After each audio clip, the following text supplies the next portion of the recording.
எப்படிதான் இந்த ரோட்டு கடையிலலாம் இவ்ளோ டேஸ்டா சில்லி சிக்கன் சில்லி பீஃப்லாம் செய்றாங்களோ, என்ன பண்ணாலும் நமக்கு மட்டும் அந்த டேஸ்ட் வரலையேன்னு சொல்லி ஃபீல் பண்றவங்கலாம் அப்போ இந்த மாதிரி ட்ரை பண்ணுங்க.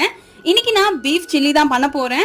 இதுக்கு நான் ஒரு 1/2 கிலோ பீஃப ஆல்ரெடி ஒரு 3 விசில் விட்டுருந்தேன். கொஞ்சமா தண்ணி விட்டு தண்ணியை மட்டும் வடிச்சிட்டு அந்த பீஃப இப்ப எடுத்துக்கலாம். இப்போ எப்பவும் போல மஞ்சத்தூள், மிளகாத்தூள், கொத்தமல்லி தூள், சீரக பவுடர், கொஞ்சமா உப்பு, 1 teaspoon rice flower, 1/2 teaspoon cornflour, கொஞ்சமா கர்டு, இஞ்சி பூண்டு பேஸ்ட், எண்ணெய் எல்லாமே சேர்த்துக்கலாம். கலருக்காக நான் இன்னைக்கு காஷ்மீர் ரெட் சில்லியா அரைச்சு வச்சிருந்தேன். அதையும் ஆட் பண்ணி எல்லாத்தையும் பரட்டி விட்டுக்கலாம்.